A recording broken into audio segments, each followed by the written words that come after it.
السلام عليكم ورحمة الله وبركاته. إن الحمد لله نحمده ونستعينه ونستغفره ونعوذ بالله من شرور أنفسنا ومن سيئات أعمالنا.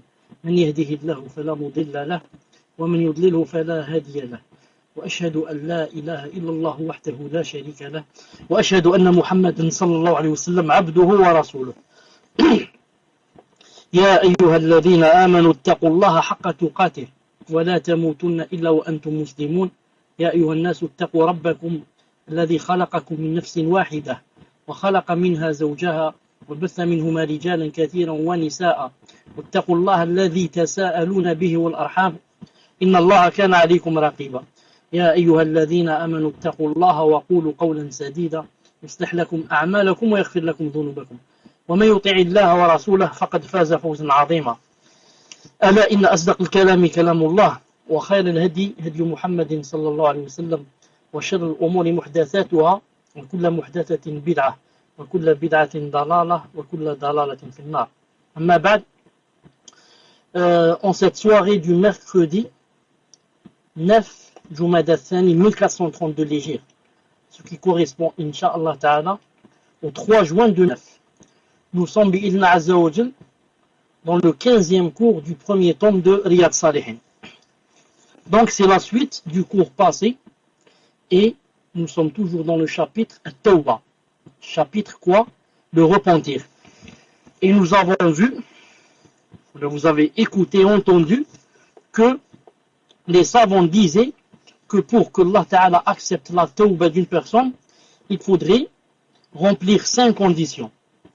On a parlé de 2 ou 3 conditions et il reste 2 conditions. On va résumer vite ce qu'on a dit. La première condition, c'était la sincérité. Et que si quelqu'un voulait faire le repentir, il faudrait qu'il le fasse pour Allah Azza wa Jal. Il faudrait qu'il le fasse pour Allah Azza wa Jal. Et non pas pour une personne ou bien pour autre, je ne sais qui. Il faudrait que ça soit vraiment pour que Allah subhanahu wa ta'ala lui pardonne et pour que Allah Azza wa Jal accepte de lui et pour que Allah Azza wa Jal le fasse rentrer au paradis et ne le fasse pas rentrer en enfer. Donc la première condition c'était quoi? C'était Inch'Allah Ta'ala la sincérité. Naam. Frère? La deuxième condition c'était an-nadamu ala ma fa'ala min ma'siyah, le regret d'avoir fait le péché. Donc regretter d'avoir fait le péché et avoir des remords.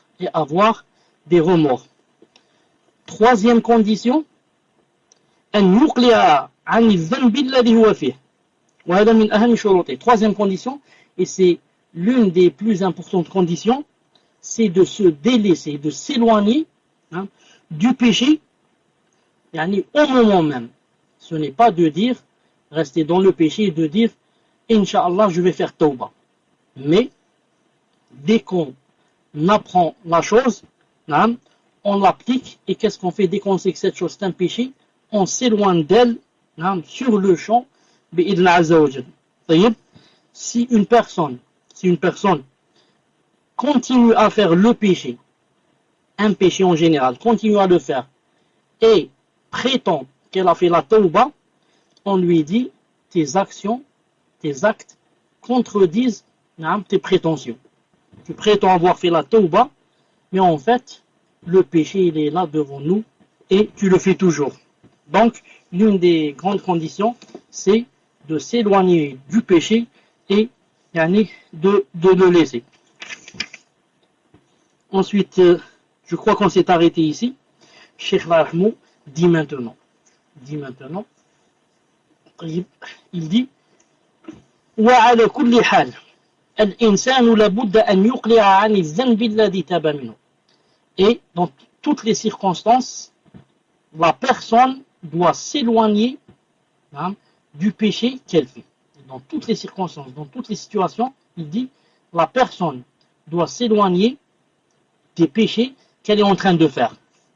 Ensuite il dit فإن لم يقلع فتوبته مردودة ولا تنفعه عند الله عز وجل. S'il ne s'éloigne pas du péché, il a dit, son repentir n'est pas accepté et ne lui sera pas utile demain quand il va rencontrer Allah Azza wa Jal. Ne sera pas utile demain quand il va rencontrer Allah Azza wa Jal. والإقلاع عن الذنب إما أن يكون إقلاعا عن ذنب يتعلق بحق الله عز وجل. Il a dit, et le fait de s'éloigner d'un péché, ou bien, qu'on s'éloigne d'un péché qui est un droit d'Allah Azza wa Jal. فهذا يكفي أن تتوب بينك وبين ربك. Dans ce cas, si le péché Azza wa Jal, qui lui appartient à lui, qui n'a rien à voir avec les créatures et les personnes, ou bien les animaux, qui n'a rien à voir, c'est seulement entre toi et Allah, il a dit, ça te suffit que tu fasses le repentir entre toi et Allah Azza wa Jal, entre ton âme et Allah Azza wa Jal. ولا ينبغي بل قد نقول لا يجوز أن تحدث الناس بما صنعت من المحرم أو ترك الواجب. Il a dit, et il n'est pas permis, لا يجوز, que tu parles aux gens, que tu racontes aux gens de ce que tu as fait comme péché, ou bien ce que tu as fait, ce que tu as délaissé comme chose obligatoire.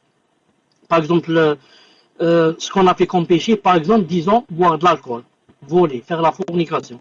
Ce qu'on a délaissé comme obligatoire, par exemple, ne pas faire la salade, ne pas se voiler, ne pas faire le ramadan. Toutes ces choses-là, on n'a pas le droit de dire aux gens, moi, je ne faisais pas le ramadan, moi ceci, moi cela. نعم.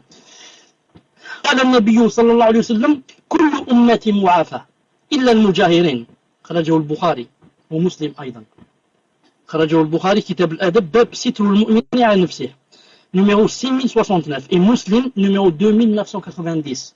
Qu'a dit le messager d'Allah sallallahu alayhi wa sallam? Il a dit, toute ma nation, il lui sera pardonné, sauf une catégorie de gens, laquelle, il a dit, celle, c'est-à-dire la catégorie, celle qui, raconte, non, mujahirin, c'est-à-dire ceux qui font, sans se cacher, ils font comme ça les grands péchés, et, Allah Azza wa Jal peut-être ne les a pas dévoilés, et eux, ils dévoilent comme ça devant tout le monde. Et ils disent comme ça, devant tout le monde, j'ai fait telle et telle chose, même en se vantant.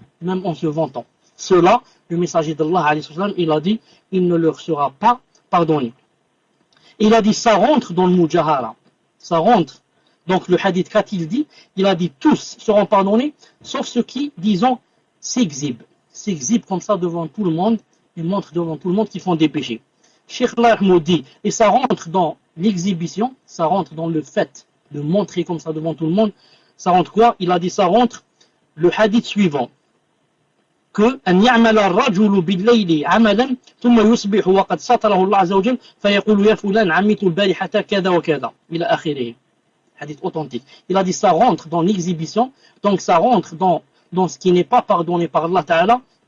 La personne qui fait quelque chose la nuit, ensuite, quand elle se lève le matin, elle va dire, Ya Fulan, et toi, un tel, hier j'ai fait telle et telle chose. Hier j'ai fait telle et telle chose qui est haram.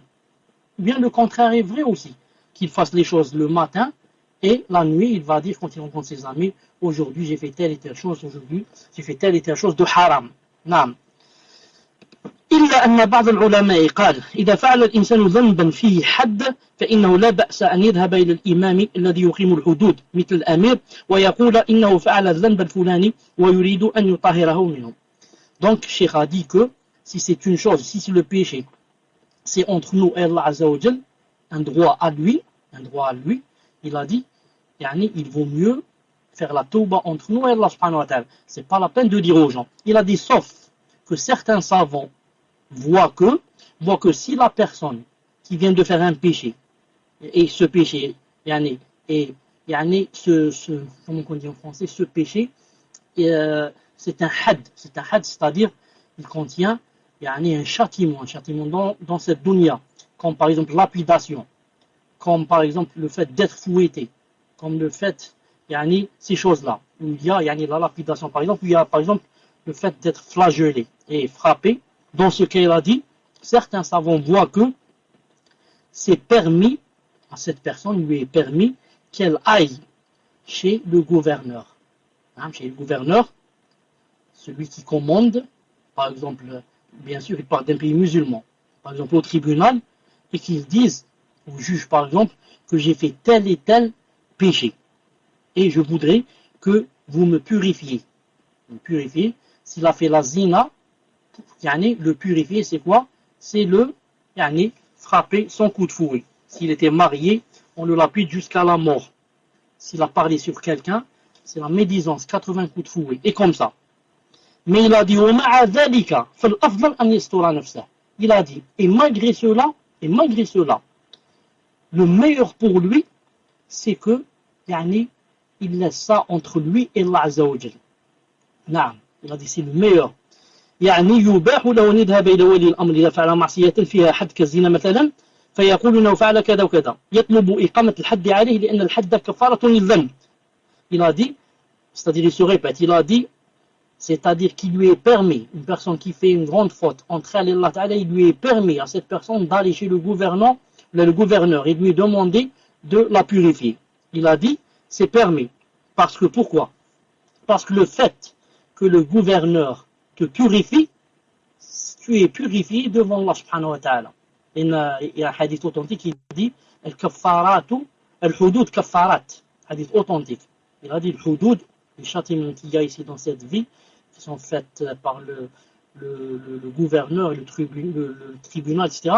Il a dit, ce sont des kaffarat, ce sont des expiations. Elles t'expient ce que tu as fait. Tu vas rencontrer demain Allah Azza wa Jal comme si tu n'avais pas fait la chose. Il a dit, quant aux autres péchés, c'est pas la peine d'aller au gouverneur. Cache-la, ne les dévoile pas aux gens, comme Allah Azza wa Jal ne t'a pas dévoilé. Il a dit, la même chose pour la zina, etc. Cache au maximum, par rapport à quoi? Par rapport, aux gens qui ne sont pas les gouverneurs et qui ne sont pas les responsables. C'est-à-dire, si quelqu'un a fait la zina, il lui est permis qu'il dise aux responsables de le purifier. Mais s'il n'y a pas de responsable, par exemple, ou là il n'a pas l'intention d'aller aux responsables, alors qu'ils ne le disent pas aux autres. ما دمت أنك قد تبت فيما بينك وبين الله عز وجل فإن الله تعالى يقبل التوبة عن عباده ويعفو عن السيئات. Tant que entre toi et Allah Azza wa Jal, tu as fait la tauba, Allah Azza wa Jal accepte la tauba et annule les péchés بإذن عز وجل. أما maintenant, autre cas. أما إذا كان الذنب بينك وبين الخلق. Maintenant, si le péché c'est entre toi et les gens. نعم. فإن كان مالا, si c'est de l'argent par exemple, فلا بد أن تؤديه إلى صاحبه. Il faudrait que tu le rendes par exemple à son propriétaire après avoir fait de la tauba, si tu le lui as volé ou si tu l'as escroqué. Ou si tu l'as dupé, rusé. Il faut, pour que Allah Ta'ala accepte ta tauba, que tu rendes l'argent volé à son propriétaire. Et Allah Ta'ala n'accepte pas la tauba si tu ne remplis pas cette condition qui est de rendre l'argent volé à son propriétaire. مثل exemple أن تكون قد سرقت مالا من شخص وتبت من هذا. Il a dit comme si tu as volé de l'argent de quelqu'un et tu vas faire la tauba. فلا بد أن توصل المسروق إلى المسروق منه. Dans ce cas, tu es obligé que tu rendes la chose volée à la personne volée. Tu es obligé que tu rendes la chose volée à la personne volée. أو جحدت حقا لشخص. Ou bien une personne, tu sais qu'elle a un droit. Et tu renies ce droit. Tu renies son droit. كأن يكون في ذمتك دين لإنسان وأنكرته. Par exemple, tu dois une certaine somme à une personne. Et maintenant la personne te dit, donne-moi mon haq, donne-moi mon argent. Tu lui dis, c'est impossible. Tu ne m'as jamais prêté. Ni tu m'as vendu une chose, ni. Maintenant il a dit, ثم تبت فلا بد أن تذهب إلى صاحب الدين الذي أنكرته. Si maintenant tu veux faire la tauba, le repentir, tu es obligé d'aller au créancier, celui qui t'a prêté de l'argent par exemple, et devant lui tu reconnais, et tu reconnais jusqu'à ce qu'il prenne ce qu'il doit. Si la personne maintenant est morte, tu cherches qui sont ses héritiers et tu donnes cet argent aux héritiers, à ses héritiers. Je dis entre parenthèses, si la somme par exemple est importante, je conseille, Wallahu ta'ala alam, d'écrire cela par exemple devant un notaire de nos jours. Ou bien à la rigueur devant 2 témoins sur papier. Car demain, si tu vas rencontrer, par exemple, ses héritiers, ils vont te dire, Naam, tu devais de l'argent à notre père ici. Tu vas dire, j'ai donné cet argent à votre frère. Ils vont dire, son frère, leur frère va dire, non, tu ne m'as jamais donné, ou là, il a quitté le pays, ou là. Donc, c'est mieux d'avoir une preuve, comme ça, écrite, par exemple. Naam. Si tu ne connais pas les héritiers, ou bien la personne qui t'a prêté de l'argent, tu ne sais plus où elle est, ni dans quel pays elle se trouve. Dans ce cas, c'est très facile. Qu'est-ce que tu fais? Tu donnes cet argent en aumône, avec l'intention que ce n'est pas pour toi, mais c'est pour la personne. Tu mets dans ton cœur que je donne cet argent pour telle personne qui m'a prêté cet argent. Qui m'a prêté, ou bien, par exemple, qui m'a vendu une chose et que je n'ai pas payé. Et comme ça, Mohem, c'est un dain, c'est-à-dire une dette. أما إذا كانت المعصية التي فعلتها من البشر مع البشر ضربا وما أشبهه. Maintenant, si le péché que tu as fait, ce n'est pas de l'argent, ce n'est pas de l'argent, mais par exemple, tu as frappé quelqu'un. Supposons que tu aies frappé, battu quelqu'un, par exemple. فاذهب إليه. Il a dit, pars chez lui. Alors, va chez lui. ومكنه من أن يضربك مثل ما ضربته. Va chez lui et demande de lui qu'il te frappe exactement comme tu l'as frappé. إن كان على الظهر فعلى الظهر. Si tu l'as frappé, par exemple, avec un bâton sur le dos, tu prends un bâton, tu lui dis, voilà mon dos. وإن كان على الرأس فعلى الرأس. Si tu l'as frappé sur la tête, alors donne-lui le bâton, tu lui dis, frappe-moi sur la tête. وفي أي مكان ضربته فليقتص منك. Ou bien dans une autre partie du corps. Dans ce cas, il doit te frapper dans la même partie du corps où tu l'as frappé. Dans la même partie. C'est interdit. Tu le frappes par exemple sur la tête, il te frappe sur le dos. Il faut qu'il te frappe lui aussi sur la tête. Bien sûr. Sauf bien sûr s'il se désiste. S'il se désiste et il dit par exemple, je voudrais juste te donner une petite tape sur ton pied par exemple. Le bas des pieds. Ça c'est à lui. Ou bien il te dit, je frappe pas du tout. Ça c'est à lui. Mohem, l'essentiel c'est quoi? L'essentiel, tu lui as dit, frappez-moi dans l'endroit où je vous ai frappé. Quel est le délit? Le délit, c'est que Allah Ta'ala dit dans le Coran, وَجَزَاءُ سَيِّئَةٍ سَيِّئَةٌ مِثْلُهَا. Shura 40. La sanction d'une mauvaise action est une mauvaise action identique. La sanction d'action est une mauvaise action identique. Comme ça, a dit Allah Azza wa Jal. Il a dit encore, فَمَنْ اعْتَدَى عَلَيْكُمْ فَاعْتَدُوا عَلَيْهِ بِمِثْلِ مَا اعْتَدَى عَلَيْكُمْ. Tawbah 194. Et quiconque vous a lésé, vous a transgressé, alors lésez-le. Faites-lui du mal. Transgressez-le exactement comme il vous a fait du mal ou bien comme il vous a transgressé. Baqara 194. وَإِنْ كَانَ بِقَوْلٍ. Maintenant, si le mal qu'on a fait à une personne, c'est un mal verbal. Verbal, ça veut dire on a dit quelque chose. On a dit de lui, par exemple, quelque chose. Maintenant, c'est une parole. Ce n'est plus de l'argent, ce n'est plus on l'a frappé, mais c'est une parole, par exemple. Qu'est-ce qu'on va faire? Quand par exemple, il a dit, Cheikh dit par exemple, quand par exemple, tu l'as insulté devant les gens. Ou bien tu l'as grondé comme ça devant les gens. Ou bien tu l'as injurié. Espèce de telle et telle chose. Tu l'as injurié. Alors tu es obligé, pour que Allah Ta'ala accepte la tawbah, que tu partes chez cette personne. Et que tu lui demandes quelle est la solution la plus adéquate pour qu'il te pardonne.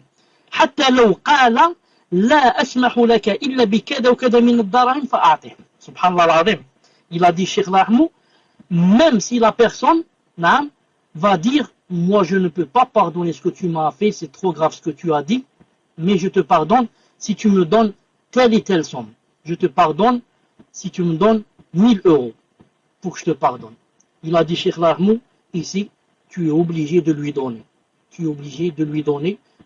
L'essentiel, tu peux négocier avec lui. Tu peux dire 1000 c'est beaucoup. Et moi j'étais sous la colère, etc. Et tu sais qu'aujourd'hui je ne travaille pas. Allah bien, je ne peux te donner que 100. Je n'ai que 100 euros avec moi. Et encore ces 100 euros, je vais faire une récolte pour te les ramener. Et comme ça, sans mentir. Peut-être qu'il va dire alors, donne-moi 50, ou alors donne-moi 10, ou alors, je t'ai pardonné, je t'ai pardonné. Il a dit, maintenant, si ce que tu lui as fait comme mal, c'est une médisance, par exemple, une médisance. Ce n'est pas tu l'as insulté ou tu l'as injurié devant les gens. C'est une médisance. C'est-à-dire, tu as parlé de lui en son absence dans des choses qu'il n'aimerait pas entendre. Et, bien sûr, la médisance, c'est dans des choses qui existent en lui. Vous savez ce que c'est la médisance? C'est que tu dises quelque chose qui est en lui, qui existe. Mais, si tu dis, mais la personne est absente, c'est tout. La personne est absente. Et que si elle était présente et elle l'aurait entendu, elle ne l'aurait pas accepté. C'est ça la médisance. Mais maintenant, si tu dis de lui des choses qui n'existent pas, tu dis par exemple que c'est un voleur alors qu'il ne vole pas, tu dis que c'est un buveur alors qu'il ne boit pas, etc. Dans ce cas, c'est un bouhtan, c'est plus grave. Dans ce cas, tu as fait la médisance et tu as fait quoi? Et tu as fait, et tu as menti. Al-Muhim. Et pour dire la vérité, il faut dire que la médisance, seul Allah Azza wa Jal, si vraiment, Allah subhanahu wa ta'ala t'aime et t'aide, pour que l'un de nous ne fasse pas la médisance. C'est vraiment difficile, il faut vraiment être pieux. Ceux qui ne font pas la médisance de nos jours, wallahu alam, se comptent sur les bouts des doigts. Ce sont les savants, ce sont les pieux, ce sont les bien-aimés d'Allah, les saints. Sinon, il faut dire qu'en général, en masse, la plupart font quoi? Font la médisance. Vous allez dire la médisance? Non, la médisance, quand tu dis seulement, comme a dit Aïcha radiallahu ta'ala anha, elle a dit d'une des épouses du messager de Allah, si je ne me trompe pas, de Safiya, elle a dit qu'elle était petite de taille, c'est tout. Regardez, petite de taille. Qu'a dit le messager de Allah? Il a dit, si ce que tu as dit, la phrase, on l'aurait mélangé avec la mer, elle l'aurait rendu, subhanallah al-azim, elle aurait rendu tout salé, ou quelque chose comme ça. La mazajitha. Regardez, dire d'une personne seulement absente que quoi? Qu'elle est petite de taille. Qui de nous ne parle pas des personnes absentes en disant, par exemple, X est petit de taille, ou bien X a, je ne sais pas, tel et tel petit défaut. Subhanallah al-azim. Naam. طيب. فهذه اختلف فيها العلماء. Il a dit maintenant, quand tu parles d'une personne absente, tu parles d'une personne absente en citant un de ses défauts, il a dit, dans cette chose, les savants ont divergé. Certains ont dit, la budda an tadhhaba ilayh. Tu es obligé d'aller chez la personne, et tu lui dis, oh toi, j'ai parlé de toi devant les gens en ton absence. Je te supplie ou te prie de me pardonner et de m'excuser. Certains ont dit comme ça. Et d'autres ont dit, la tadhhab ilayhi, ne va pas chez cette personne sur laquelle tu viens de parler. Bal fihi tafsil. Mais, il y a des détails. Comment cela? فإن كان قد علم بهذه الغيبة فلا بد أن تذهب إليه وتستحله. Ils ont dit, il y a des détails. Comment cela? Ils ont dit, on va diviser les personnes sur lesquelles on parle en deux. Petit 1, si la personne sur laquelle j'ai parlé en son absence est au courant de ce que j'ai dit. Et petit b, la personne sur laquelle j'ai parlé n'est pas au courant de ce que j'ai dit. Il a dit, si la personne est au courant de ce que tu as dit, il faudrait que tu ailles chez elle et lui demander de te pardonner. Mais si la personne sur laquelle tu as parlé n'est pas au courant de ce que tu as dit, il a dit, l'avis le plus juste est de ne pas aller chez lui, ni lui demander pardon. Mais pour que Allah Azza wa Jal te pardonne, tu devrais tu devrais parler maintenant pour corriger, tu vas parler sur cette personne devant les gens, surtout devant les gens devant lesquels tu l'as critiqué, tu vas parler en elle, en chose de bien, et tu vas faire ses éloges. Tu vas dire cette personne est masha'Allah, cette personne est comme ça, cette personne est, tu vas faire des éloges, car car comme a dit Allah subhanahu wa ta'ala, les bonnes actions annulent les mauvaises actions. Il a dit, et ça c'est le plus juste des savants. C'est-à-dire que quoi? وهو أن الغيبة إذا كان صاحبها لم يعلم بأنك اغتبته فإنه يكفي أن تذكره بمحاسنه في المجالس التي اغتبته فيها. Il a dit le plus juste de ce qu'ont dit les savants, c'est que si on a parlé sur une personne absente et que cette personne n'a pas su ce qu'on a dit d'elle, il vaut mieux, il ne faut pas aller chez elle, mais il faut plutôt lui faire des éloges d'elle devant les gens que tu as critiqués, devant les gens auxquels ou là devant lesquels tu as critiqué cette personne. Peut-être une personne va dire comment je sais que cette personne est au courant par exemple ou là qu'elle n'est pas au courant. Réponse, Wallahu ta'ala alam, c'est d'après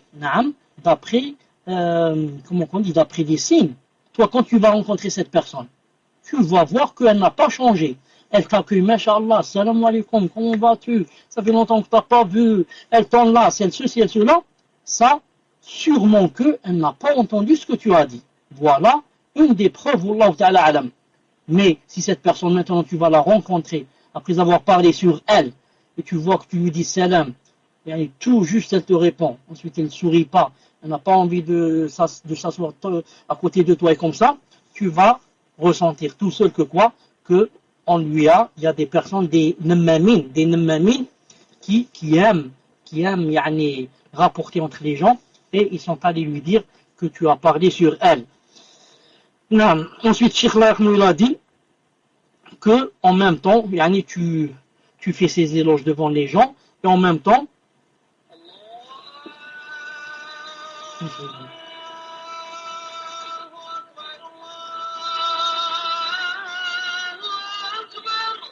Allahu Akbar.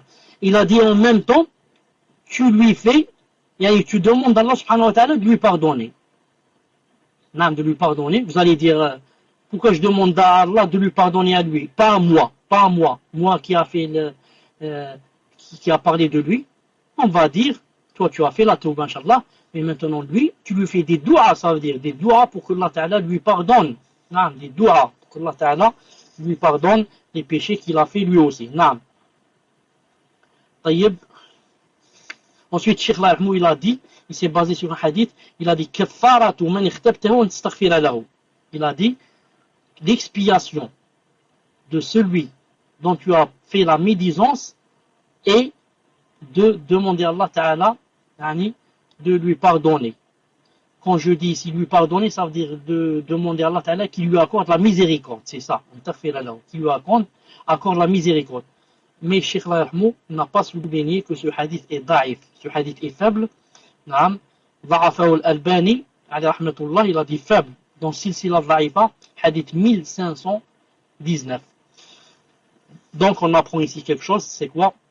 Si quelqu'un vous dit que le messager d'Allah a dit que si tu fais la médisance sur quelqu'un, son expiation, c'est de demander la miséricorde d'Allah à ce quelqu'un, tu dis que le hadith n'est pas authentique. C'est un hadith daif, comme a dit Cheikh Al-Albani, alayhi rahmatullah.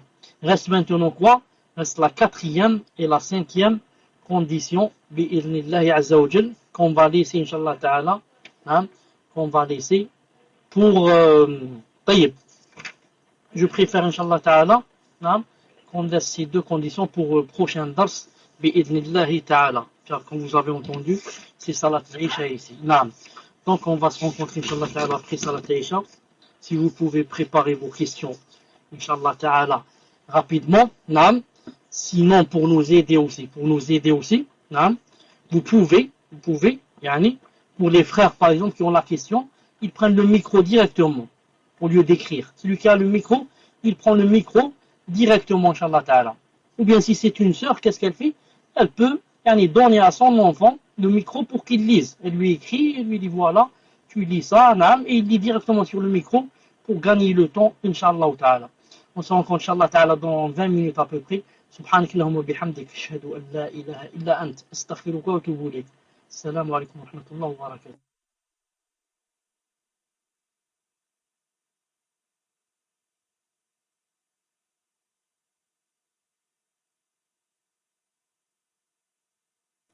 Salam alaikum. On va passer aux questions, Inch'Allah. Je vais prendre la première question de Paul Talk. Salam alaikum wa rahmatullahi wa barakatuh. Qu'Allah vous préserve, Shir. Je voulais savoir, est-ce qu'il existe une preuve concernant le fait de sortir de chez soi du pied gauche, ainsi que sur le fait de sortir du pied droit des toilettes, car je le fais, mais je n'ai aucune source. Qu'Allah vous garde, Shir. Wa alaykoum salam wa rahmatullahi wa barakatuh. Alhamdulillah. Alhamdulillah. En ce qui concerne, le fait de sortir de la maison avec le pied droit, je ne me rappelle pas maintenant un hadith. Je ne me rappelle pas un hadith qui dit on sort de la main du pied droit. Je me rappelle que le messager d'Allah disait qu'en sortant de la maison, on dit par exemple Bismillah, attendez. توكلت على الله ولا حول ولا قوة إلا بالله اللهم إني أعوذ بك أن أضل أو أضل أو أزل أو أزل أو أظلم أو أظلم أو أجهل أو يجهل علي. Pour le pied droit, il n'y a pas dans ce hadith. Je vais chercher après s'il y a quelque chose dans un autre hadith que peut-être qui ne me vient pas peut-être maintenant à l'esprit. Maintenant, quant aux toilettes, Abu Marwan, s'il a dit, naam, cite-le, Inch'Allah Ta'ala, moi je l'ai oublié.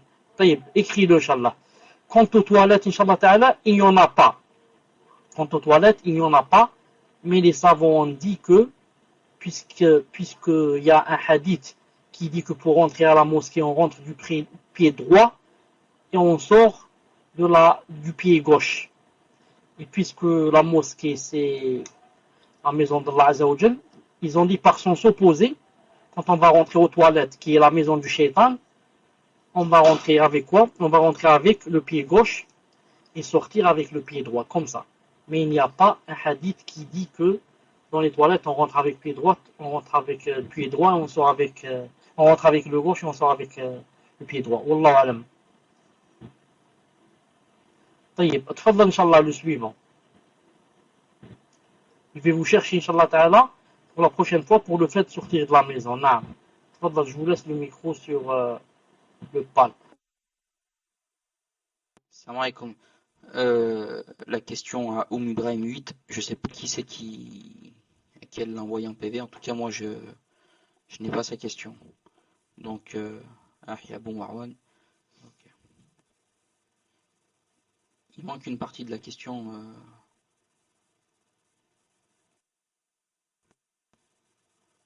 Sinon,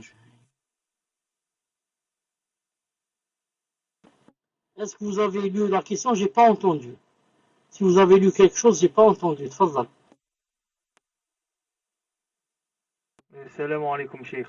Le frère, il n'a pas lu la question. Je vous ai juste marqué 2 hadiths concernant la droite. Aïcha a rapporté que l'envoyé de Dieu, sallallahu alayhi wa sallam, lui plaisait de commencer par la droite en toutes choses. Quand il faisait ses ablutions, quand il se peignait et quand il se chaussait. Rapporté par Al-Bukhari et Muslim. Et un peu plus haut, j'ai marqué aussi un autre hadith. Et la question, Barakallahu Fik Ibn al-Qayyim, lit là, la question de Ibrahim 8. Barakallahu Fik. D'accord, je vais la lire, Inch'Allah. Attends, je vais voir si c'est confus. Bismillah wa salatu wa salam ala rasulillah. Assalamu alaikum wa rahmatullahi wa barakatuhu. Hayakallah ya Sheikh. Une sœur m'a dit que la lecture du Coran engendre plus de récompenses que la récitation sans le livre. Est-ce vrai? Barakallahu fikum, jazakallahu khairan. Une sœur aimerait, Inch'Allah, avoir un rendez-vous téléphonique avec vous, Cheikh. C'est très urgent, est-ce possible? Donc la question, le sens de la question, c'est la sœur, elle demande, est-ce que le fait de lire le Coran avec le livre dans la main et de le lire page par page, ligne par ligne, est-ce que cela, ça engendre plus de récompense que le fait de le réciter sans le livre, pour ceux qui le connaissent, ou qui connaissent des sourates? C'est ça la question. Barakallahu fikum. Salam alaikum. Wa alaykum salam wa rahmatullahi wa barakatuh. En ce qui concerne les hadiths que tu as cités, Abu Marwan, moi je voulais dire que jusqu'à maintenant, je n'ai pas dans mon esprit un hadith qui dit que le messager d'Allah, alayhi salam, quand il sortait de la maison, spécialement, je veux parler de ce détail, quand il sortait de la maison, il commençait par le pied droit. Sinon, bien sûr, c'est comme tu as cité, il y a des hadiths qui en général disent que le messager d'Allah faisait toute chose qui était de bien, la faisait avec la droite, que ce soit la main ou le pied. C'est pour ça que moi, personnellement, quand je veux sortir de la maison chaque matin, je sors avec le pied droit. Mais moi, maintenant, ce que je veux dire, c'est, je voudrais me rappeler s'il y a un hadith spécialement qui part du fait de sortir de la maison avec le pied droit. Il me semble, Allah alam, qu'il y a quelque chose comme ça, mais maintenant, je ne l'ai pas en esprit. C'est pour ça que je chercherai, Inch'Allah Ta'ala, après, bi'idhnillah azza wa jal. Taïeb. Maintenant, autre chose. Pour celle qui a dit pour le rendez-vous du téléphone, Inch'Allah Ta'ala, si je n'oublie pas demain, entre 14h et 14h30. Inch'Allah Ta'ala, demain, bi'idhnillah Ta'ala, si je n'oublie pas. Entre 14h et 14h30. Inch'Allah Ta'ala, quant à la réponse de la personne qui a dit si on lisait avec le livre ou on récitait, qui est le mieux, Inch'Allah Ta'ala, c'est avec le livre. Car en lisant avec le livre, on a fait deux choses. On a pris le livre d'Allah Azza wa Jal entre les mains et ensuite on a lu. Quand on récite seulement et le livre n'est pas entre les mains. Et le messager d'Allah alayhi wa sallam, il dit dans un hadith authentifié par Sheikh Al-Albani rahimahullah, il a dit que si tu veux, ou bien quiconque veut aimer Allah Azza wa Jal, qu'il lise dans le livre. Les gens se demandent comment je dois faire pour aimer Allah Ta'ala par exemple. Le messager te répond alayhi wa sallam, quiconque veut aimer Allah Azza wa Jal, qu'il lise dans le livre. Et non pas qu'il récite seulement de sa mémoire. Ça ne veut pas dire bien sûr que c'est interdit ou là de réciter sans le livre. On montre seulement ce qui est mieux bi'idhnillah azza wa jal. Quant au rendez-vous, il sera sur l'heure algérienne, Inch'Allah. Tfadhal le suivant. Salam alaikum wa rahmatullah. Donc on passe à InSpeak, Akhi Abu Marwan. C'est autour de Yadoun. Donc est-ce que vous avez eu la question en PV, mes frères? Sinon, s'il n'y a pas Yadoun, on va passer à Karima 99. Donc j'ai la question de la sœur Karima 99. Salam alaikum wa rahmatullahi wa barakatuh. Est-ce que la dernière fois j'ai posé la question concernant le frère de lait. Je voudrais avoir un complément d'information, à savoir, est-ce que les enfants de mon frère de lait deviennent aussi mes frères de lait? Barakallahu fikum wa jazakumullahu khair. Voilà, je vous laisse le micro.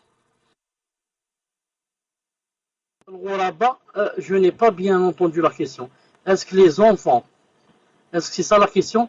Est-ce que les enfants de mon frère de lait deviennent aussi, deviennent les enfants de mon frère de lait? Je sais pas, j'ai pas bien entendu la fin. Tfadhal.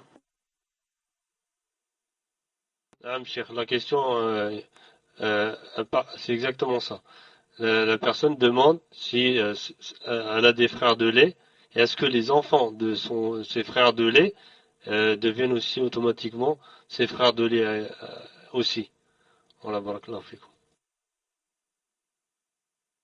Non, c'est normal.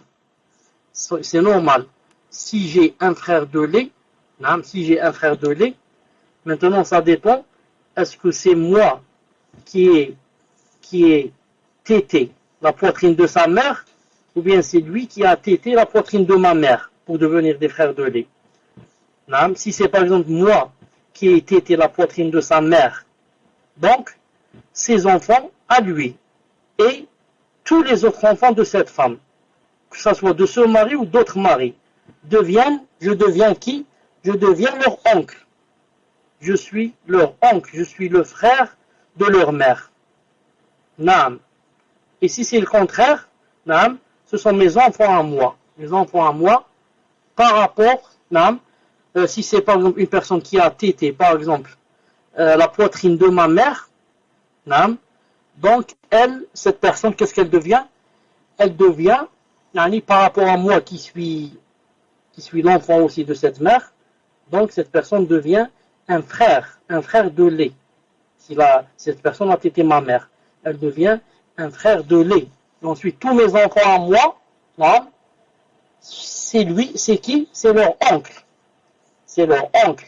Pourquoi? Parce qu'il est le frère de qui? Il est le frère de leur père. Naam. Tfadhal, Inch'Allah, le suivant. Barakallahu fikum, cher. C'est autour de, donc, alors juste un instant, excusez-moi. Alors tout à l'heure il y avait donc la sœur, je l'avais déjà, elle avait posé la question et puis elle a eu. Alors salam alaikum, c'est la sœur Ikhlas. Salam alaikum, je suis né de parents athées qui ne sont pas mariés à l'église, ni à la mairie. Ils m'ont eu alors qu'ils vivaient ensemble sans être mariés. Mais par la suite, ils se sont mariés à la mairie. Alors, est-il considéré comme étant mon père en islam? Barakallahu fikum, cher. Wa alaykum salam wa rahmatullahi wa barakatuh. Le ghuraba, pour ce que tu as écrit, c'est la mère de la sœur qui a allaité le cousin de cette sœur. Non. Faut dire que je n'ai pas bien compris cette phrase et que si vous voulez que je la comprenne, il faut donner un exemple. Il faut dire par exemple moi, etc., ma mère, etc. Sinon, c'est difficile de comprendre comme ça et j'ai peur que je comprenne faux. Ensuite, que je donne une réponse, d'après ce que j'ai compris, elle sera fausse. Al-Muhim. En règle générale, quand un enfant est conçu, a été créé hors mariage, c'est-à-dire que ses parents étaient, par exemple, ne s'étaient pas mariés et ils ont eu cet enfant. Ensuite, ses parents se sont mariés. S'ils sont des kofars, ils se sont mariés à la mairie, ou bien à l'église, ou si ce sont des musulmans, ils sont mariés religieusement. Dans ce cas, l'enfant, qu'est-ce qu'il devient? Cet homme-là devient son père biologique. Et cette femme-là, qui l'a enfanté, devient et sera toujours sa mère. Même s'il se marie ou ne se marie pas. La mère, pour celle qui a enfanté l'enfant, elle est toujours sa mère, qu'elle se marie ou qu'elle ne se marie pas, avec laquelle elle a fait la zina. Mais pour le père, il restera, ou là il sera un père biologique, il est tout le temps un père biologique, parce que c'est lui qui l'a eu avec son liquide. Mais s'il se marie avec sa concubine, s'il se marie avec cette femme, la mère de cet enfant, alors cet enfant aura l'avantage de quoi? D'être un rabib, on appelle ça un rabib, pour ce père, et une rabiba pour ce père si c'est une fille. Qu'est-ce que ça veut dire rabib? C'est quand une femme, par exemple, se marie avec un homme, cet homme vient, par exemple, avec un enfant. Donc cette femme peut se dévoiler devant son enfant. Ou bien le contraire. Un homme se marie avec une femme, elle vient avec un enfant. Cet enfant peut se dévoiler devant cet homme. Pourquoi? Car c'est son beau-père, c'est sa belle-mère. Donc je dis à cette personne-là, puisque ton père, puisque cet homme, l'homme biologique, s'est marié maintenant avec ta mère, donc quoi? Donc, Inch'Allah, si tu es une femme ou bien une fille, tu peux te dévoiler devant lui. Pourquoi? Parce qu'il s'est marié avec ta mère. Si c'était pas marié, tu pourrais pas te dévoiler devant lui. Non. Si c'est pas compris, Inch'Allah, reprenez-moi. Tfadla, le suivant. Donc, barakallahu fikoum, cheikh. Donc, je ne sais pas la personne si elle se manifeste par rapport à ce qu'a dit Shir. Donc, c'est autour de Amatillah mariée. Pour ce qui est de la sœur, par rapport justement à l'allaitement et au fait que son frère de lait, on en a parlé tout à l'heure. Donc, la sœur concernée qui pose la question, Shir, c'est elle-même. Elle dit, sa mère, elle a allaité son cousin, son propre cousin, le cousin de la sœur. On parle toujours de la même sœur. Et donc, elle a posé la question par rapport à ça. Les enfants de son cousin sont donc automatiquement des frères de lait. Donc, Amatillah mariée. Votre question. Si vous avez la question de la sœur des frères, pas de Karima 99. Donc, on passe à la question de Malika Tour. Salam alaikum, Shir. Ma question est la suivante. Comment doit-on faire lorsqu'on médit d'une personne non musulmane chrétienne? Doit-on suivre le même procédé que si cette personne était musulmane, ou bien on demande juste pardon à Allah Azza wa Jal pour le péché? Barakallahu fikum. Donc avant de répondre à cette personne, on revient un peu en arrière. Pour la personne qui a dit que, en ce qui concerne le père biologique, que j'ai dit, s'il se marie, il devient un beau-père. Et on me pose maintenant la question, et pour l'héritage et la demande en mariage. Pour l'héritage, cet homme est un étranger. Tu ne peux ni l'hériter s'il meurt, ni il ne peut t'hériter si tu meurs. Parce que pour Allah Azza wa Jal, cet homme est un étranger. Deuxièmement, pour la demande de mariage, il ne peut pas être le tuteur de la fille, car ce n'est pas son père. Il n'a pas le droit de la marier. S'il n'y a que lui, dans un pays musulman, s'il n'y a que lui, la tutelle va à qui? La tutelle va au gouverneur. C'est comme si elle n'avait personne. Il ne compte pas. C'est un étranger. C'est le gouverneur qui la marie. Dans le cas où il n'y a pas le gouverneur, bien sûr, dans un pays de Kofar, etc., si lui, par exemple, il remplit les conditions, il est un frère, il est masha'Allah, donc c'est un étranger pour elle, il peut la marier comme un étranger peut la marier. En ce qui concerne maintenant, ma mère a allaité mon cousin, en même temps que mon petit frère. Donc ce cousin devient un frère de lait. Ses enfants, bien sûr, deviennent aussi, non, je ne sais pas comment on dit ça en français, les enfants de mon frère. Donc je suis pour la sœur, et pour elle est leur tante.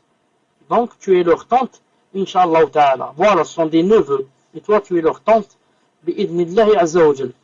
Quant à la dernière question, voilà. Quant à la dernière question, est-ce que l'un de vous peut me donner quelque chose qui me rappelle la question? Vous m'écrivez un mot qui a rapport avec la question. C'est-à-dire la question qu'on a posée dernièrement, c'était quoi? Écrivez-moi seulement un mot pour me rappeler. La médisance, barakallahu fik, naam. Même le kafir, le chrétien, le juif, etc., naam, il n'est pas permis de parler en lui, naam, en mal, comme on dit les savants, quand il n'est pas quelqu'un qui nous fait la guerre. Car vous savez, le kafir, des fois, il est dans une situation où il nous fait la guerre, des fois, il est dans une situation où il y a la paix entre nous et lui. Naam. Dans ce cas, les savants disent que on ne doit pas parler de lui, sauf, par exemple, dans le cas, par exemple, où c'est pour mettre en garde contre lui. Si on entend de lui, par exemple, qu'il égare les gens, qu'il achète des Corans falsifiés, qui ceci, cela, ça rentre pas dans la médisance de mettre en garde contre lui. Naam. C'est aussi si par exemple il y a une chrétienne c'est une amie à nous et elle veut se marier avec ce chrétien et elle nous demande conseil, et on lui dit que cet homme, par exemple, c'est un voleur, ou bien c'est quelqu'un qui fume la drogue, ou bien ça rentre pas dans la médisance. Pourquoi? Parce qu'on est en train de lui donner des nasiha, comme la femme qui a dit au messager d'Allah que il y a 3 hommes, c'est, si je n'oublie pas, c'est Bint Qais, qui a dit au messager d'Allah, 3 hommes m'ont demandé au mariage. C'est-à-dire qu'ils lui ont demandé la main sans qu'ils savaient. Ils ne savaient pas que chacun est venu sans qu'il savait que l'autre avait demandé la main. C'était qui? C'était Muawiya et Abu Jahm et Oussama. Et le messager d'Allah lui a dit, quant à Abu Jahm, je ne te conseille pas, il frappe les femmes. Quant à Muawiya, je ne te conseille pas aussi, il n'a pas un sou. Se marier avec quelqu'un qui n'a pas un sou, ce n'est pas une chose facile. Quant au troisième, Oussama, je te conseille, marie-toi avec Oussama. Quand il a parlé de Muawiya, il a dit qu'il était très pauvre, et de l'autre qu'il frappait les femmes. Ce n'est pas de la médisance. Pourquoi? Ce sont des nasiha qu'on donne, des nasiha, des conseils. Tfadhal, le suivant. Donc on va passer à InSpeak, Inch'Allah. Alors, c'est Souleyman. J'ai pas la question de la sœur Souleyman. J'ai une petite partie, mais il n'y a que le début et il n'y a pas la suite. Sinon, voilà. Donc la suite, je l'ai pas.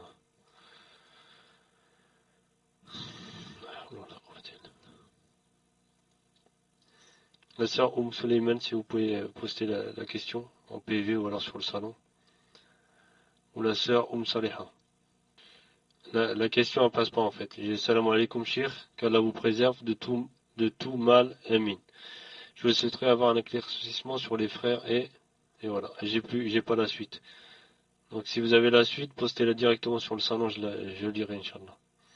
Voilà. Donc ouais, je peux pas lire la suite.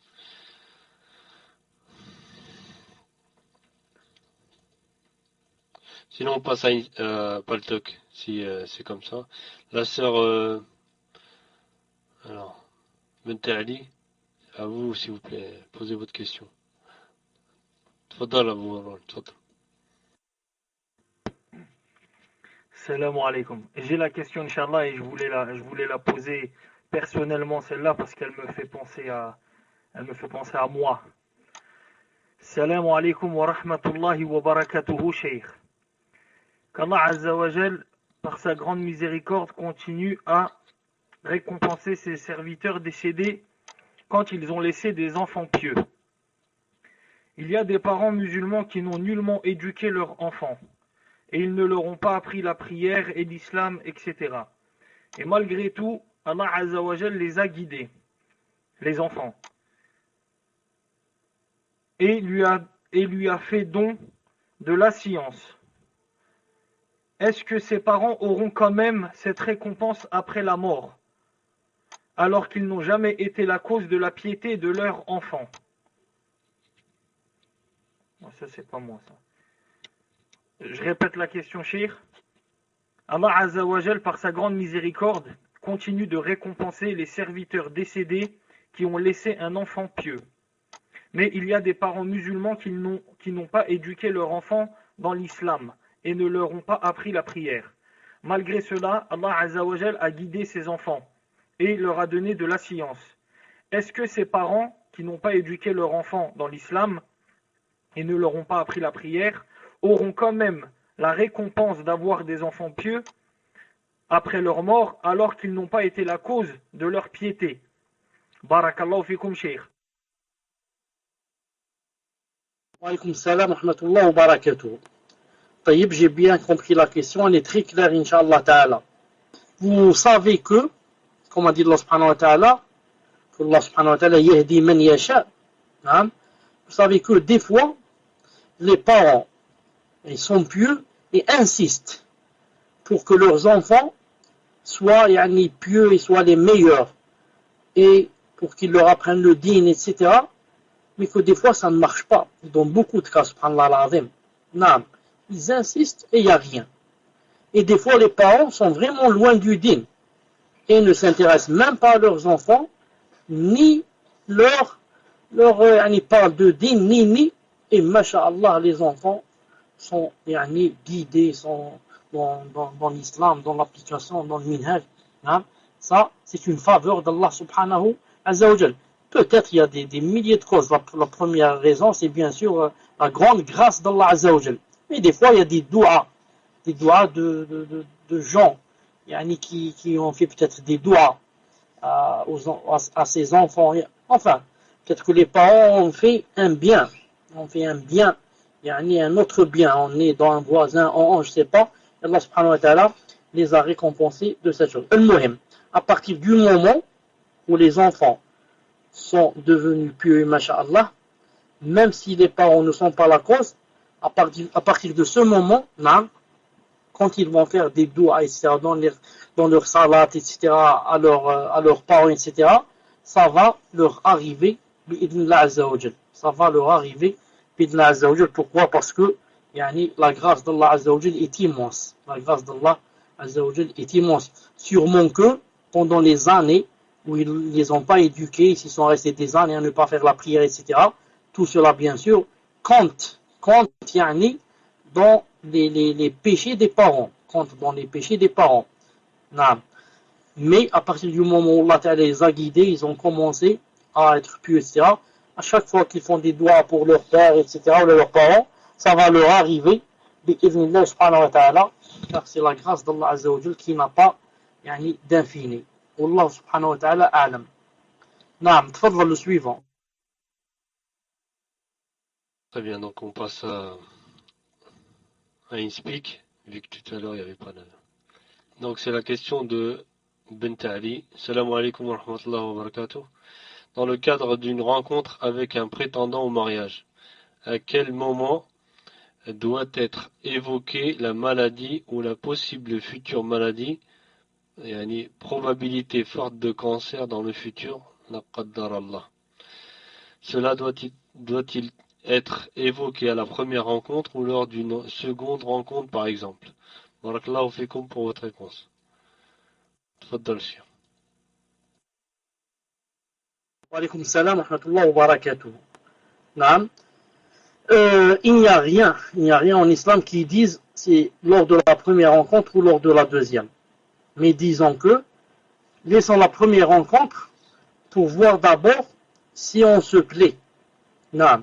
Si on se plaît, et que ça va, alhamdoulilah, et qu'on veut aller plus loin, là on dit, Inch'Allah ta'ala, par exemple dans la deuxième rencontre, où là, on dit à la personne, ou là on lui envoie pour lui dire que telle et telle chose. Car si au préalable ça ne marche pas, donc c'est pas la peine de dire cette chose. Si la personne dit la première rencontre, ça ne marche pas, elle dit c'est pas mon genre, etc. Donc c'est pas la peine de dire de cette chose. Le moyen c'est quoi? Le moyen c'est de dire la chose avant l'acte de mariage, avant d'officialiser les choses bi'idhnillah azza wa jal. Que Allah azza wa jal guérisse nos malades. Que Allah azza wa jal guérisse tous nos malades. Tfadhal le suivant. Donc on passe à Paltalk, Manel, Amel, c'est pas Manel, c'est Amel. Alors j'ai pas la question. Donc les frères, si vous avez la question, vous la postez sur le salon, Inch'Allah. Abou Mouharoun, est-ce que tu as la question? Sinon. Salam alaikum wa rahmatullah. Cheikh, j'ai très mal au dos et je dois faire un scanner pour lequel j'ai trouvé une femme médecin. Malheureusement, je ne saurai que le jour de l'examen si ses assistants seront des hommes ou des femmes. Est-ce que mon mal est une daroura qui m'autoriserait à me déshabiller devant des étrangers ou non? Jazakumullah khair. Tfaddal Cheikh. Wa alaykum salam wa rahmatullahi wa barakatuh.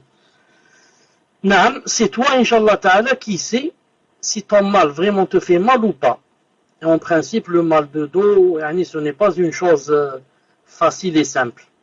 C'est pour ça que le jour où tu vas aller pour faire le scanner, il faut remarquer deux choses. La première, La première, c'est que si c'est possible, et il y a par exemple des hommes avec vous, si c'est possible, qu'il y ait par exemple un mahram avec toi, si c'est possible de dire, est-ce que je peux faire entrer mon mari avec moi, ou là mon frère, ou là mon fils, ou là. Si c'est possible. Et la deuxième condition, Inch'Allah Ta'ala, c'est que quand une femme se trouve dans la daroura avec un médecin, et que, par exemple, le médecin ce n'est pas une femme, à part que si elle peut, elle fait rentrer une autre personne, pour qu'il ne soit pas en tête à tête, si elle ne trouve pas au moins une femme, au moins elle fait rentrer une autre femme. L'essentiel, qu'elle ne soit pas en tête à tête avec le médecin. Ça, c'est dans le cas où c'est possible, bien sûr. Donc l'autre condition, c'est quoi? C'est de ne montrer que la partie que le médecin doit voir. S'il doit voir, par exemple, l'épaule, je lui montre seulement mon épaule. Je lui montre pas mon ventre. Non. S'il doit voir seulement mon ventre, par exemple, je lui montre la partie seulement qu'il peut voir. Par exemple, s'il doit voir du côté, par exemple, du ventre, c'est-à-dire du côté du nombril, je lui montre pas, par exemple, ma poitrine. Je n'enlève pas tout. Si je peux lui montrer seulement, par exemple, du côté du nombril. C'est un exemple. Non. Si je dois lui montrer tout,